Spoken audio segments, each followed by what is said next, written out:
Understand that. I started my professional career as a public school teacher. I taught history to most of my students, a pretty boring subject, to high schoolers. And I know what it is to stand before a class at 8:30 in the morning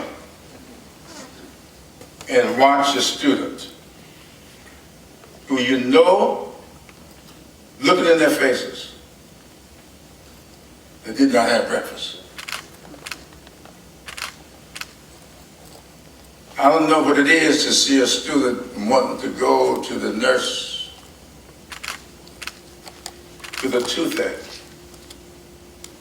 and you know that that student could not afford dental care. I know what it is to watch children squinching, trying to see the chalkboard. And you know that their families cannot afford eyeglasses or to have their eyes examined. How can you look in the eyes of students and expect for them to perform in the classroom if they can't see? If they've got toothaches, if they're hungry? I don't know how any of us can see that and not know that we have obligations as elected officials, as just human beings, to do something about that.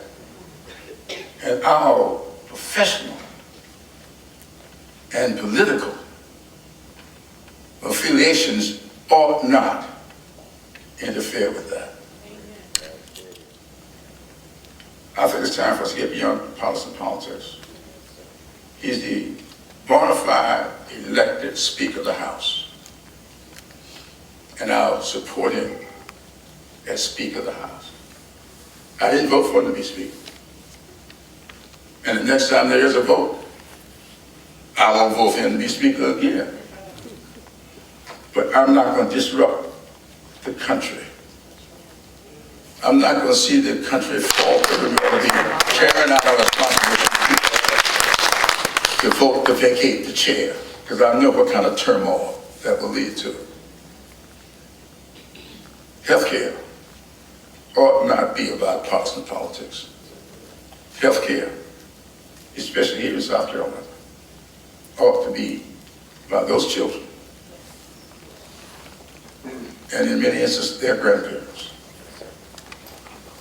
who cannot make it without it, not successfully, without our youth.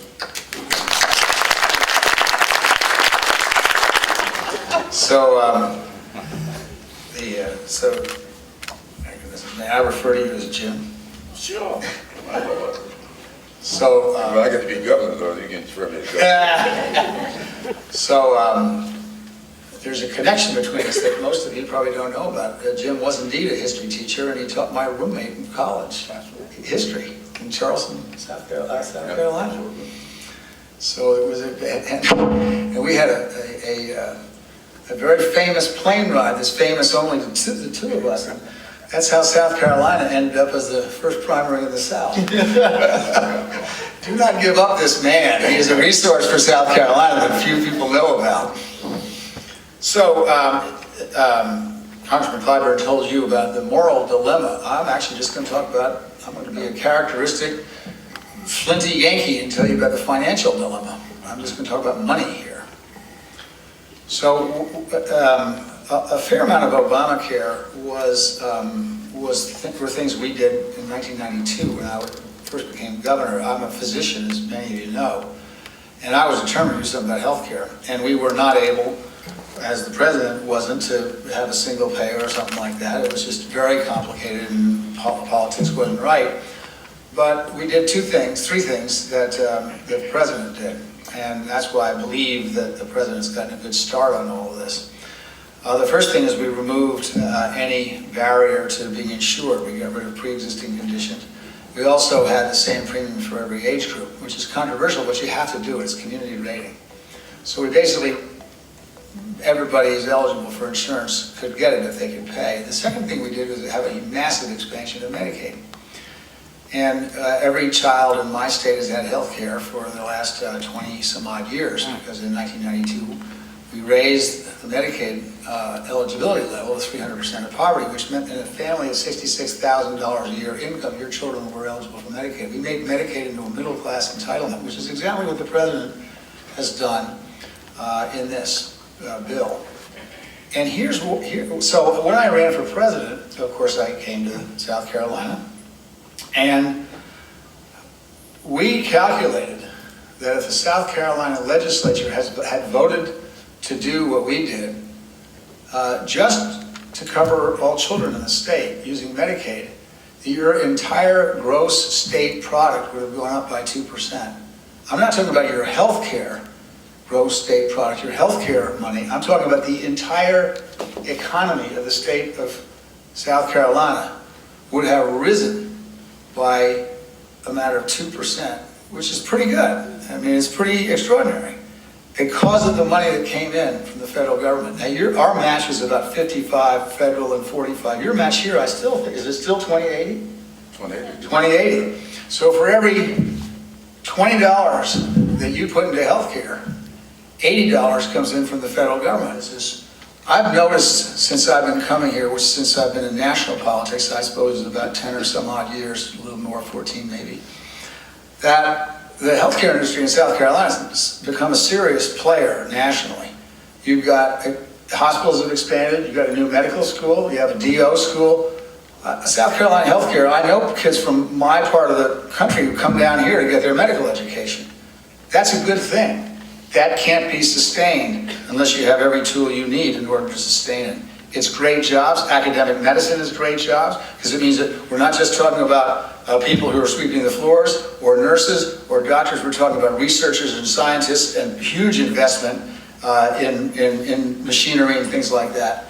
If you want to be in the tier that you look like you're heading for in South Carolina, which is one of the top states in the country in terms of research development and care, then you're going to have to do this. And South Carolina, as I said before, has done a good job in economic development, but medical care is 20% of the entire gross national product and 20% of the economy. I don't see how you can continue on the track that you're on, unless you fully invest, and it doesn't cost you a dime this year, and the most of it costs you is a dime out of every dollar when the full match kicks in. Great. Governor, thank you. Congressman, thank you. That there are Democrats and Republicans in the South Carolina legislature who want to expand Medicaid, who want to see people get covered. Unfortunately, we are in a very polarized state, just as we are in a polarized country.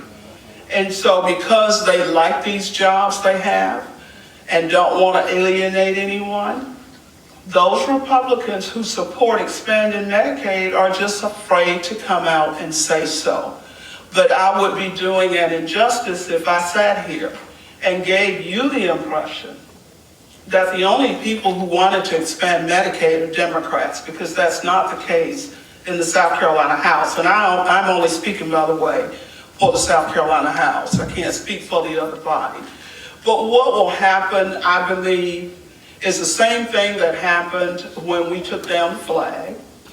Again, going back to what Governor Dean has said, the business community came together and put pressure on the executive branch and the legislative branch and said, you know what, it's time. And we responded.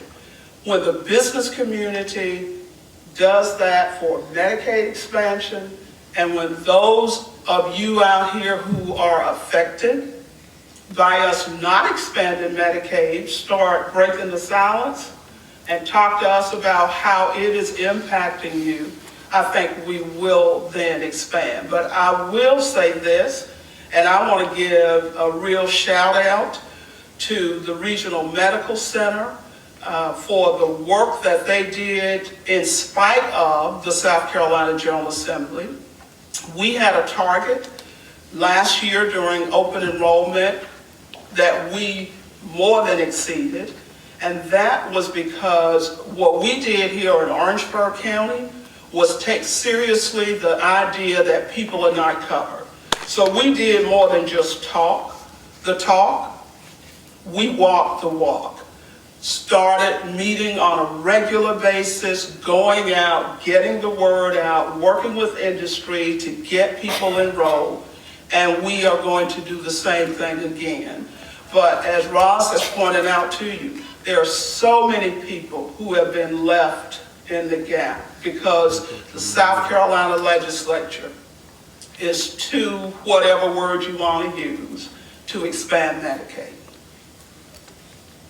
Thank you so much, Gilda. Really appreciate it.